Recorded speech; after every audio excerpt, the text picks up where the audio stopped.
चाहिए और हमको न्याय मिलना चाहिए। ले जा करके इतनी बुरी तरीके से मार करके नानपारा नहर के किनारे फेंक दिया। नानपारा नहर में उसका मर्डर कर दिया गया और उसका सर काट लिया गया, उसका एक हाथ भी काट लिया गया।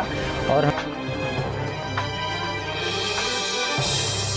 ये घटना जहां तक सुनाई दी, लोगों के होश उड़ गए। इस घटना से चारों तरफ सन्नाटा छा गया। उत्तर प्रदेश के बहराइच जिले में एक ऐसा ही मामला सामने आया जिसे जानकर आप भी हैरान हो जाएंगे। दरअसल यहाँ पर एक प्रेमी ने प्रेमिका की हत्या इसलिए कर दी क्योंकि वह शादी का दबाव बनाती थी। फिलहाल पुलिस ने पूरे मामले का खुलासा कर दिया है। साथ ही पुलिस हत्या के आरोप से प्रेमी और उसके दोस्त को भी गिरफ्तार कर लिया है। बहराइच में दूसरे धर्म के लड़के से प्रेम करना प्रेमिका की मौत का कारण बन गया। प्रेमिका जब प्रेमी से शादी का दबाव बनाने लगी तो प्रेमी के घर वाले शादी के लिए तैयार नहीं हुए। इसको लेकर के दोनों में बढ़ी अनबन के बीच प्रेमी ने अपने एक दोस्त के साथ मिलकर प्रेमी की पहले गला दबाकर हत्या की और फिर राज दफन करने के लिए उसका सिर काटकर नहर में फेंक दिया। वहीं सिर कटी लाश झाड़ियों में फेंककर फरार हो गया। इस मामले की जांच के बाद पुलिस ने आरोपी प्रेमी और उसके एक दोस्त को गिरफ्तार कर लिया है और साथ ही जेल भेजा है। सुनवाते हैं पूरी घटना जो कि पुलिस अधीक्षक ने बयां किया जी। है। 23 जुलाई 2024 को नानपारा थाना के क्षेत्रांतर्गत हडी बसेरा गांव में एक नदी के किनारे जंगल है जहां से एक लगभग 20 वर्ष की महिला का शव बरामद हुआ था। इस शव पे कोई सर नहीं था, एक बाजू नहीं थी और विभिन्न अन्य बॉडी पार्ट्स को भी काफ़ी हानि पहुंचाई हुई थी और इस पर कपड़े भी नहीं थे, सिर्फ अंडरगारमेंट्स में शव पाया गया था।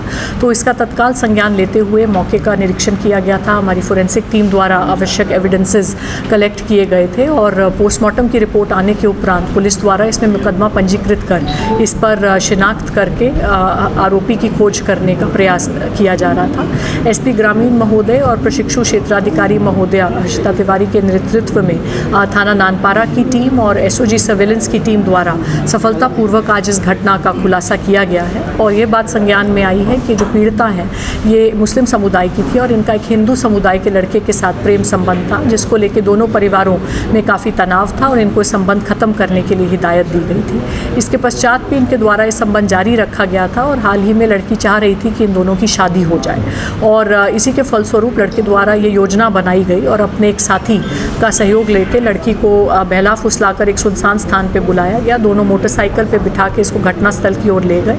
वहाँ पर गला घोट के पहले लड़की की मृत्यु की गई। उसके बाद एक बोगड़ा की मदद से उसका सर काटा गया, उसके कपड़े उतारे गए ताकि शव की पहचान ना हो सके और इन चीज़ों को जंगल में तथा पानी में डिस्पोज ऑफ किया गया। और पुलिस द्वारा विभिन्न प्रकार के एविडेंसेस गैदर किए गए जो अलग अलग गुमशुदगियाँ निकटतम थानों में, निकटतम जनपदों में लिखी गई थी। सभी जगह हमारे कांस्टेबल्स गए, सूचना लेके आए, उन सबको एनालाइज किया गया कि कौन इस घटना से जुड़ सकता है। साथ ही जो हमने टावर डंप लिया था उसका भी हम एनालिसिस कर रहे थे कि कोई ऐसे नए नंबर्स जो क्षेत्र में एंटर किए हों और घटना के बाद उनकी कुछ संदिग्ध मूवमेंट हो या बंद हो गए हों, उसके माध्यम से भी अभियुक्त के नंबर्स जो थे हमारे नेट में कैच हुए थे। इन सभी एविडेंसेस को जोड़ते हुए हम दोनों अभियुक्तों तक पहुंच सके हैं और उसके बाद अभियुक्त के साथी की निशानदेही पे जो कपड़े घटना में यूज़ हुए थे अभियुक्त द्वारा जो पहने गए थे, जिन पे बहुत सा खून पीड़िता का लगा हुआ है, वो भी बरामद कर लिए गए हैं। इनका डीएनए मिलान अभियुक्ता के मृतका के जो डीएनए सैंपल्स हैं उनसे कराया जाएगा। साथ ही मृतका का जो डीएनए का मैच है वो उनके परिवारजनों से कराया जाएगा। इन सभी एविडेंसेस के सहयोग से हमें पूरी उम्मीद है कि हम बहुत जल्द इसमें सज़ा करा सकेंगे और माननीय न्यायालय से अनुरोध करेंगे कि फास्ट ट्रैक ट्रायल के माध्यम से दोनों अभियुक्तों को अधिक से अधिक सज़ा दी जाए।